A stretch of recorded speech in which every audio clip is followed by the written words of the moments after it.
Alright, so we made it to Galat Motorsports Park. It's Thursday night for Test and Tune. I got the car with me. We're gonna try out all the new mods. We got the two-step working. Hopefully it's gonna hold with the new boost controller. I got 6 pounds on it with the trans brake. So hopefully we're gonna leave the line with 6 pounds of boost. And then I'm ramping it in to 15 pounds as soon as I let go of the boost control, as soon as I let go of the trans brake. It's gonna go from 6 pounds on the launch to 15 pounds. We're gonna see how that goes. Then I got the ramp set up to bring in some more boost. So here's the car set up. The only changes I made to it, I took the 2 front seats out and put my race seat in it. I took the 10-inch subwoofer out the back and I put the front skinnies on it. That's the only changes I've made to the car. Other than that, we're gonna see how it goes.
I just made my first pass on the car, and it's kind of good news, bad news. So the good news is it's not really doing the surge and miss going out of track. I think it did just a little bit. I'll have to look at the video closely, but I think it did it initially on maybe the 1-2 or 2-3 shift. And I think that's because the controller, again, this wonderful Quick 6 controller, I think it just can't work properly in this kind of application. I mean, I'd love to say it's perfect, but anyway, to let you know what I did, I threw a lot of wholesale changes to this car. And they seem to be paying off a little bit. So new boost controller, turn the shift points down. The car I have shifting at like 6,200 now. And that seemed to make a difference. The reason I say that is going down the track, it's not surging like nowhere near like it was before. Before you heard the car going wham, wham, wham, wham. I think now that's fixed because it was not doing that this time.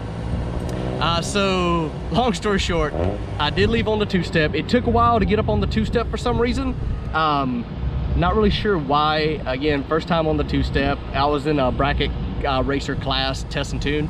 So it was a slow tree, so I let courtesy stage, first bulb, let him turn his first bulb. We both rolled in at the same time. I stomped down the gas, get the 2-step going, right when the tree started coming down like the second bulb. So by the time it got up on the 2-step, hell, he was gone. I think he red lit anyway, so it really looked bad for me, but I sat there and watched the tack go up and felt it get on the 2-step and sit on there for about a second or so before I left. When I left, it felt like a turtle.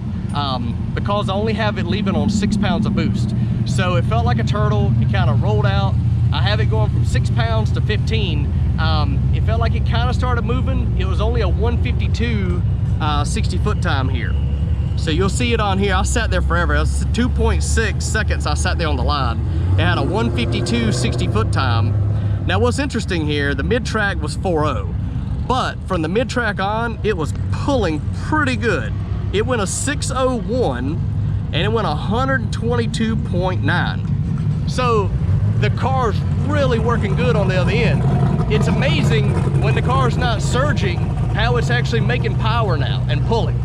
So yeah, like I say, it's good news, bad news.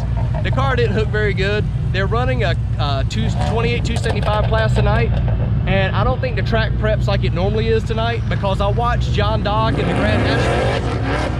Sorry, I watched John Dock in the, let's try this, take 3.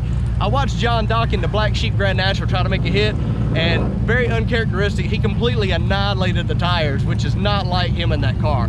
So the track's not really like it normally is for down here tonight, and I think it could be a combination of track, could be a combination of me not ramping in hard enough. I kind of went soft on it because it's the first time using this setup, and maybe I went a little too soft. So I feel like if I could have got the 60 foot in the 130s like it has been in the past, that's 2/10 better than 60 foot, which should be a minimum 2 to 3, maybe 4 numbers better in ET. That would have put me at least 580 to 560 territory. You know, of course, I'm being very optimistic here, but the mile per hour should be all over 570 territory at least. Again, woulda, coulda, shoulda. The car went a 601. I'm like living in the 6.0 range. This car, unbelievable. But the good news is it went 122.9. The very first pass, the 2-step work, it did not push through the trans brake. It left like a turtle on 6 pounds of boost. And I had it ramped in to 15 pounds of boost. And then like 0.8 of a second later, I had it going up to 20 pounds of boost. So I'm gonna play around with the controller a little bit and see how that works out. But basically I'm running the same tune-up I kind of had before, and the mile per hour definitely picked up it like that better. But I need to get that 60 foot down. If I can get the 60 foot chipped away by those 2 numbers at least in the 130s, we should definitely see at least 2 or 3 numbers better in the 8th mile tonight. So don't let it cool down. The sky's looking kind of menacing right now. We'll see what happens. But the one bad thing about this, which I didn't really say earlier, is with the Quick 6 controller, doing a burnout, it actually gave me another failure fault while I was doing a burnout. So I had to unplug the controller. You might see it in my video. I reach over and I unplug it and let it reset. Then I got it back up on the trans brake. As soon as I went through making the pass, I happened to look over the controller again, and sure enough, it said failure on the controller again. I don't know why it's saying failure. I guess I need to figure out a way to pull the date off of it, hook my laptop to it or something, see what the failure is. But you talk about aggravate, man. It's almost to the point now, it's like, do I need to put a coyote harness on this thing and try to find a way to have some kind of other standalone harness? If anybody out there has any ideas for me, hit me up in the comments, shoot me a message, let me know. That seems to be the only kryptonite for me right now, is find a way to make this 6R80 work properly with the right harness. This US shift just ain't getting it done for me. And I hate to say that, but it's just been problematic from day one. So let me know what you guys think. We'll see if we can make another pass here if it doesn't rain, and I'll try to hit up a little bit more boost off the line, and we'll see what happens. All right, so unfortunately there was an oil down on the track. It is now 9:30. There's a ton of people in the staging lanes, so not gonna make any more passes tonight. We're gonna load the car up, head to the house. By the time we get it loaded up and get back to the house, it's gonna be somewhere well after 10:15, 10:30. We haven't had dinner yet, so we're gonna load it up. We'll get some data. We'll see what we can do. We'll try to come back out here in a week or two and see if we can make another pass. At least we got some data for the night.